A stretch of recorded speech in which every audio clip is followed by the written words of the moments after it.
এবার বিশ্বের চতুর্থ বৃহত্তম বাণিজ্যিক নৌপথ অবরোধের হুমকি ইরানের। 30,000 টন জ্বালানি তেল নিয়ে দেশে এলো জাহাজ এমটি গ্রান কুভা। তেল মজুদ সিন্ডিকেটে বিএনপির বিভিন্ন অংশের যোগসাজশ রয়েছে, অভিযোগ আসিফ মাহমুদের। হঠাৎ ঝড়ে লণ্ডভণ্ড চাঁদপুরের 25 গ্রাম, বিদ্যুৎ বিচ্ছিন্ন 3 লাখ মানুষ। খেলোয়াড় তৈরিতে নতুন করে স্পোর্টস চালু করতে চান প্রধানমন্ত্রী।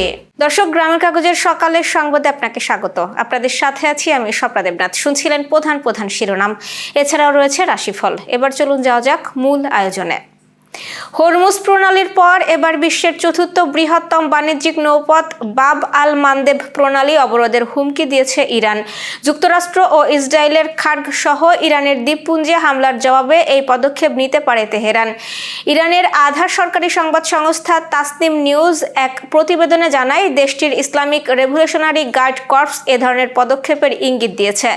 আইআরজিসির এক জ্যেষ্ঠ কমান্ডার বলেছেন, শত্রুরা যদি ইরানের দ্বীপপুঞ্জ বা মূল ভূখণ্ডে স্থল হামলা চালাতে চায় কিংবা পারস্য উপসাগর ও ওমান সাগরের নৌ চলাচলের মাধ্যমে ইরানের উপর চাপ সৃষ্টি করতে চায়, তাহলে বাব আল মানদেব প্রণালী সহ নতুন ফ্রন্ট খোলা হতে পারে।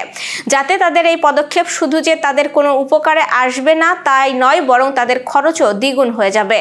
ইয়েমেনের দক্ষিণ পশ্চিম উপকূলের কাছে অবস্থিত এই সংকীর্ণ জলপথটি লোহিত সাগরকে এডেন উপসাগরের সঙ্গে সংযুক্ত করেছে এবং সুয়েজ খালে নৌযানের চলাচল অনেকাংশে নিয়ন্ত্রণ করে। বিশ্বের সমুদ্রপথে পরিবাহিত তেলের প্রায় 12% বাব আল মানদেব প্রণালী দিয়ে পরিবহন করা হয়, যা এটিকে বিশ্বের চতুর্থ বৃহত্তম নৌপথ করে তুলেছে। দেশের বাজারে জ্বালানি সরবরাহ নিয়ে চলমান সংকটপূর্ণ পরিস্থিতিতে আরও একটি জাহাজে করে দেশে এসেছে 30,000 টন জ্বালানি তেল।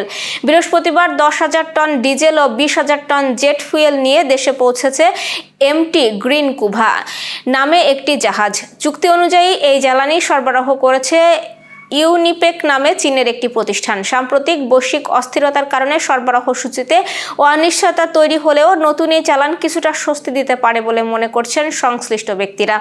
বাংলাদেশ পেট্রোলিয়াম কর্পোরেশন সূত্র জানিয়েছে, জাহাজে আনা ডিজেল পরিবহন ও শিল্প খাতে ব্যবহার করা হবে। অন্যদিকে জেট ফুয়েল সরবরাহ করা হবে দেশের বিমানবন্দরগুলোতে। সম্প্রতি আন্তর্জাতিক বাজারে মূল্যবৃদ্ধি ও সরবরাহে বিলম্বের কারণে জ্বালানি ব্যবস্থাপনায় চাপ তৈরি হয়েছে। চলতি মাসে তেল নিয়ে 17টি জাহাজ দেশে আসার কথা ছিল। এর আগে এসেছে 8টি, আর তারপর এলো এমটি গ্রান কুভা। এছাড়াও আগামী এপ্রিলে সমুদ্রপথে 14টি জাহাজ এবং পাইপলাইনে 3টি পার্সেলের মাধ্যমে মোট 3 lakh ton diesel, 50,000 ton jet fuel, 25,000 ton octane এবং 50,000 টন ফার্নেস তেল আমদানির পরিকল্পনা রয়েছে। বড় বড় কোম্পানিগুলো তেল মজুত করছে, আর এই মজুদ সিন্ডিকেটে বিএনপির বিভিন্ন অংশের যোগসাজশ রয়েছে বলে অভিযোগ করেছেন এনসিপির মুখপাত্র আসিফ মাহমুদ সজীব ভুঁইয়া। স্বাধীনতা দিবস উপলক্ষে সংস্কার ও গণভোট বাস্তবায়নে রাজনৈতিক কর্তব্য নিয়ে আয়োজিত আলোচনা সভায় এই অভিযোগ করেন তিনি। আসিফ মাহমুদ বলেন, আমি গত সরকারের পারচেঞ্জিং কমিটিতে ছিলাম। তেলের 2 মাসের মজুদ থাকার কথা, 1 মাসের মধ্যেই কিভাবে এত দুরবস্থা হয়? অবশ্যই সরকারের ঘনিষ্ঠ কেউ মজুদ করছে। বিএনপির বিভিন্ন প্রতিষ্ঠানে দলীয় লোক প্রশাসক হিসেবে নিয়োগ দিয়েছে উল্লেখ করে তিনি বলেন, স্থানীয় পর্যায়ে প্রশাসক নিয়োগ দেওয়ার মাধ্যমে বিএনপি গণতন্ত্রের ক্ষতি করেছে।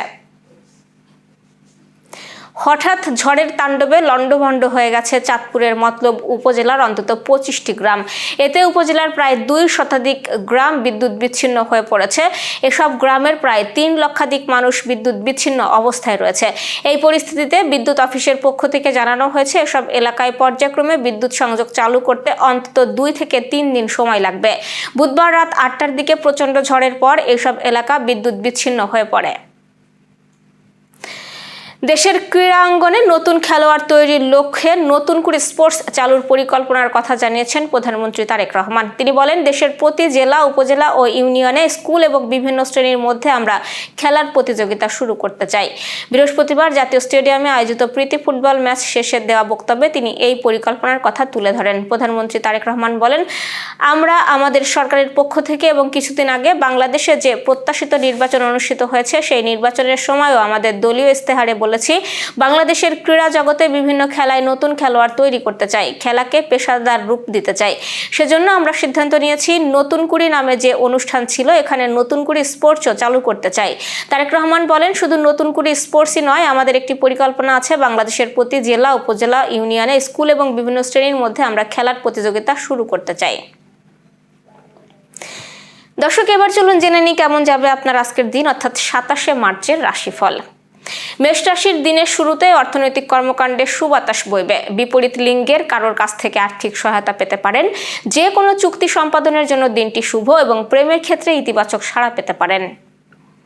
বৃষ রাশির শিক্ষার্থীদের কারো কারো বিদেশে অধ্যয়নের প্রক্রিয়া চূড়ান্ত হতে পারে। কোনো আইনি সমস্যার সমাধান হতে পারে এবং রাজনীতি থেকে দূরে থাকুন। মিথুন রাশির দিনের প্রথম ভাগে কোনো সুসংবাদ পাবেন। পাওনা আদায়ে প্রভাবশালী কারো সহায়তা পেতে পারেন এবং তীর্থ ভ্রমণ শুভ। কর্কট রাশির ফেসবুকে কারোর সঙ্গে মতবিনিময় থেকে প্রেমের শুভ সূচনা হতে পারে। বেকারদের কারোর জন্য আজ সুখবর আছে এবং আর্থিক লেনদেন শুভ। সিংহ রাশির বিদেশ যাত্রার ক্ষেত্রে নতুন সুযোগ আসতে পারে। সামাজিক কর্মকাণ্ডে ব্যস্ততা বৃদ্ধি পেতে পারে এবং প্রেমের ব্যাপারে আগের ব্যর্থতা ঘুচতে পারে। দূরের যাত্রায় সতর্ক থাকুন।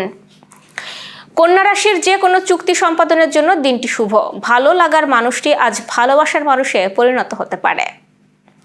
তুলা রাশির বৈদেশিক যোগাযোগ শুভ। কর্মস্থলে প্রতিপক্ষের বিরোধিতা সত্ত্বেও গুরুত্বপূর্ণ কাজে সাফল্যের দেখা পাবেন।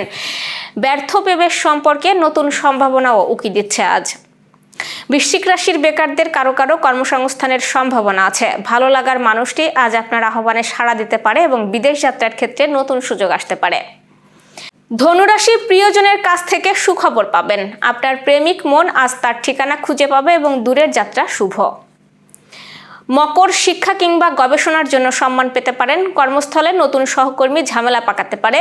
যাবতীয় কেনাকাটায় লাভবান হবেন। কুম্ভ রাশি পাওনা আদায়ে কুশলী হন। কোনো ক্ষেত্রে বন্ধুত্বের সম্পর্কেও প্রেমে রূপ নিতে পারে। মীন রাশির কর্মস্থলে প্রতিপক্ষের বিরোধিতা সত্ত্বেও গুরুত্বপূর্ণ কাজে সাফল্যের দেখা পেতে পারেন এবং পেশাগত দ্বন্দ্বের অবসান হবে। দর্শক, এই ছিল এখনকার আয়োজন। সব খবর সবার আগে জানতে ও দেখতে চোখ রাখুন গ্রামের কাগজের ইউটিউব চ্যানেল ও ফেসবুক পেজে। বিদ্যুৎ ও জ্বালানি তেল ব্যবহারে সাশ্রয়ী হন। আপনার কোনো প্রশ্ন বা তথ্য থাকলে জানাতে পারেন কমেন্টে। এতক্ষণ সাথে থাকার জন্য শুভেচ্ছা। পরবর্তী খবর দেখুন বেলা 1টায়।